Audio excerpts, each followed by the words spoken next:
بسم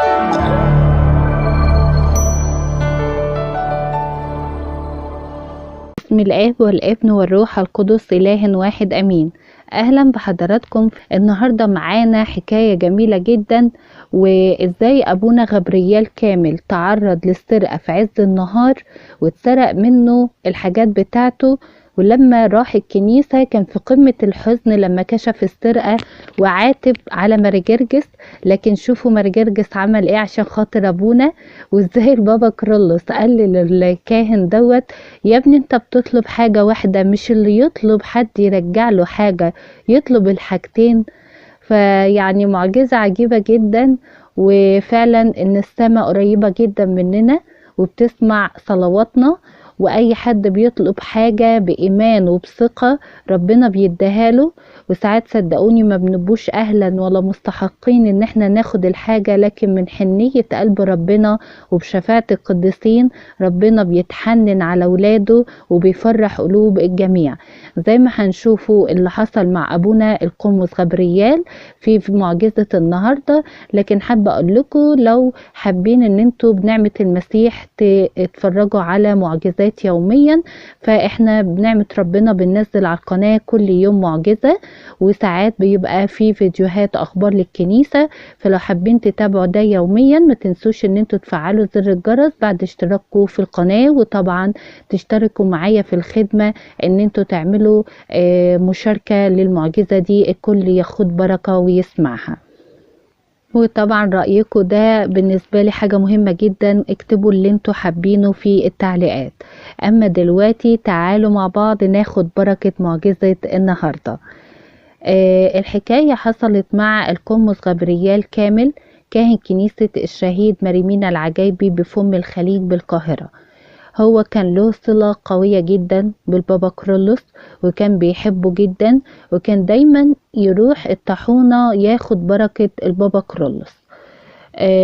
مش الطاحونة، قصدي البطرخانة، كان لسه البابا كرولوس عايش وكان بيروح يعني ياخد بركته يعني.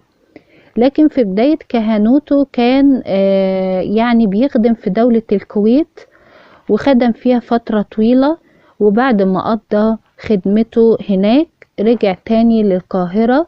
فأول حاجة عملها إن هو راح لقداسة البابا كرولوس عشان ياخد بركته ويتكلم معاه وياخد بركته، لأنه بقاله كتير ما كانش شافه. ففعلا راح للبابا كرولوس، قعد يطمن عليه وعامل ايه يا حبيب ابوك، واخباركوا ايه، واخبار الخدمة في الكويت، وكل الكلام ده كله يعني. وبعد ما اطمن عليه قال له عامل ايه دلوقتي؟ قال له انا بقيت كويس خالص يا سيدنا، وبركة صلوات قداستك وكده. قال له طيب يا ابني تقدر تخدم دلوقتي؟ قال له اه يا سيدنا تحت امرك في اي مكان يعني. فقال له طب يا حبيبي روح لكنيسة مرجرجس اللي موجودة في القاهرة، واعمل رفع بخور عشية وقداس، وربنا يعني يباركك ويعوضك خير يا ابني. قال له حاضر يا سيدنا تحت امرك يا سيدنا. وابونا خرج من عند سيدنا وحط في دماغه انه يروح بدري علشان ما يبقاش الليل ليل عليه ويلحق يعني. ففعلا طبعا زمان الموضوع ده كان سنة 1963، كان لسه الكهنة يعني ما فيش وسائل مواصلات زي كل كاهن له عربية وكده. طبعا كان زمان ما فيش حد كتير عنده عربيات غير الناس اللي هم يعني زي البطرك، حتى الأساقفة ما كانش عندهم عربيات. لكن طبعا نشكر ربنا انه حاليا كل حد له عربيته، علشان طبعا المواقف اللي كانت بتحصل يعني، وما ينفعش رجال حتى الكهنوت. يعني احنا كمسيحيين دعي علينا اسم المسيح بنلاقي مضايقات، في ناس كتير يعني بتلاقي مضايقات في المواصلات، ما بال بقى ده راجل كهنوت ولابس صليب على صدره وصليب في ايده، اكيد ناس كتير هتضايقه يعني. فنشكر الله انه اتاح لكل كاهن عربية يتنقل بيها، ولكل اسقف ولكل بطرك. لكن نرجع لأيام البابا كرولوس ما كانش فيه حتة عربيات لكل كاهن والكلام ده كله. كان وسيلة النقل ليهم الأتوبيسات النقل العام اللي أي حد يقدر إن هو يركبها وتوصله للمكان اللي هو عاوزه.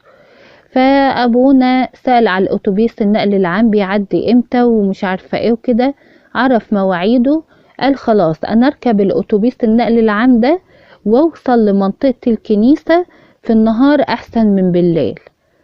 وفعلا ابونا راح وانتظر الاتوبيس، واول ما جه ركب ابونا الاتوبيس وقعد في مكان، طبعا انتوا عارفين لكم ان تتخيلوا في النقل العام الاتوبيسات بالذات بيبقى شكلها ايه، بتبقى زحمة جدا، بتتعرض للنشل والسرقة، وتبقى واقف في امان الله تنزل ما تلاقيش لا محفظة ولا فلوس ولا اي حاجة تمتلك، وتبقى اساسا مش مدرك امتى حصل ده. يعني انت واقفين في امان الله مش عارفين ايه اللي حصل، بيبقى ايديهم زي ما بيقولوا كده خفيفة، ما تحسش باي حاجة يعني. فده اللي حصل مع ابونا غبريال، انه ركب الاتوبيس ووصل لحد المكان بتاع كنيسة مرجرجس ونزل فعلا من الاتوبيس. ابونا نزل ودخل الكنيسة، وكان قرب صلاة بخور عشية وكده يعني. فابونا قبل ما حد يجي من الزوار والناس اللي هم اهل البلد وياخدوا بركة ابونا، فاول حاجة بيعملها ابونا انه بيمد ايده في جيبه يخرج الصليب المعدن اللي في جيبه، علشان اي حد يجي يسلم عليه يبقى في ايده الصليب. فابونا يحط ايده في جيبه ملقاش لا الصليب ده، حتى الحرامي مش نشل الصليب بس، ده نشل كمان الساعة. فابونا اتضايق جدا وزعل وحزن بالاكتر، مش علشان الساعة رغم ان هو مهمة بالنسبة له، لكن كان زعله بالاخص على ضياع الصليب، لانه كان بالنسبة له يعني حاجة قيمة بقالها كتير معاه ومن البابا كرولوس وكده يعني. فزعل وقال بقى انا جاي لك يا مرجرجس من اخر الدنيا، وجاي علشان اخد بركتك وبركة شعبك، يحصل فيا كده؟ طب انت يرضيك؟ ده انت ليك يعني رتبتك وكلمتك وهبتك، بل حرام يضحك عليا وانا جاي لحد عندك. وهو واقف قدام صورة مرجرجس اللي موجودة في الكنيسة عمال يعاتب عليه بمحبة ويقول له طب يعني انا اعمل ايه؟ لو انت يرضيك اللي حصل معايا وانا جاي كنيستك خلاص، لكن انا عارف انه مش هيرضيك ابدا، من فضلك يا مرجرجس رجع لي الصليب بتاعي عشان ده غالي جدا عليا. طبعا كان بيتكلم مع مرجرجس بمودة ومحبة، ويعني خلص العشية، صلاة العشية، وخلص كل الخدمة اللي كانت وراه، وتاني يوم خلص خدمته ورايح للبابا كرولوس، علشان طبعا يعني سيدنا وكله يروح مكان، فبعد ما يخلص الخدمة بتاعت المكان يرجع يقول لسيدنا على اللي حصل يعني. ففعلا تاني يوم راح لقداسة البابا كرولوس ودخل وحكاله اللي حصل معاه امبارح، وازاي انه في حرامي سرقه، ويعني ما عاتب وقال للمرجرجس وكده يرجع له يعني حاجته الصليب. فبص لقى البابا كرولوس بيرد عليه بطريقة عجيبة جدا، وبيعاتبه يعني بطريقة الأبوة، ويقول له غلطان يا ابني، انت ليه طلبت من مرجرجس الصليب بس؟ مش كنت طلبت منه ساعتك كمان؟ مش اللي اتاخد منك الصليب والساعة؟ انت ليه طلبت الساعة بس؟ اهو الصليب هيرجع لك بكرة، هتلاقيه واصل لك لحد عندك. وانت يا حبيب ابوك لو كنت طلبت الساعة كان مرجرجس جاب لك الاتنين، لكن اللي انت طلبته منه هو نفذه، طلبت الصليب فجاي لك الصليب. ابونا غبريال يعني استعجب جدا من كلام البابا كرولوس، هو فقد الامل تماما ان الصليب يرجع. صليب ايه اللي هيرجع؟ ده اتنشل مني لكن خرج بامانه. ابونا غبريال بيقول كده انا خرجت من عند البابا كرولوس وانا بامانه في الحقيقه يعني كنت فاقد الامل في رجوع الصليب تماما، لكن المدهش انه اللي قاله البابا كرولوس اتحقق بالحذافير. تاني يوم لقيت راجل جوهرجي جالي قال لي ايه ابونا غبريال؟ قلت له ايوه يا ابني في حاجة. قال لي الصليب ده بتاع قدسك. فبصت على الصليب وتذكر كلام البابا كرولوس واستعجب جدا، قال له يا ابني جالك الصليب ده ازاي؟ قال له يا ابونا جالي واحد شكله كده مش مظبوط، شكله نشال وحرامي، قال لي انا عايز ابيع الصليب دوت. والصليب كان مصنوع من الفضة زي ما ابونا كان قايل يعني. فانا اخدت منه الصليب واديته اللي فيه النصيب، وبصيت على الصليب لقيت انه منقوش عليه اسم قدسك، فقعدت اسأل لحد ما عرفت مكانك وجبته لحد عندك. اولا الجواهرجي ما يعرفش ابونا وما يعرفش حتى هو كنيسته ايه، لكن ماري جرجس قام بتوصيل الصليب زي ما ابونا طلب منه بالظبط، وتحقق كلام البابا كرولوس لهذا الكاهن. فماري جرجس سريع النتهة زي ما بيقولوا، واللي يطلبه يفرح قلبه.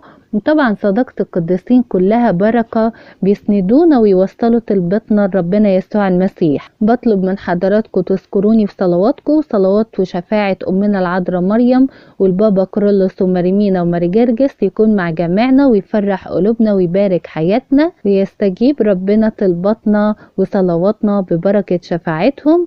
ودايما أشوفكم بخير. أما سؤال النهاردة، بما أننا ذكرنا البابا كرولوس، فمين هو شفيع البابا كرولوس؟ اكتبولي في التعليقات. أشوفكم بخير.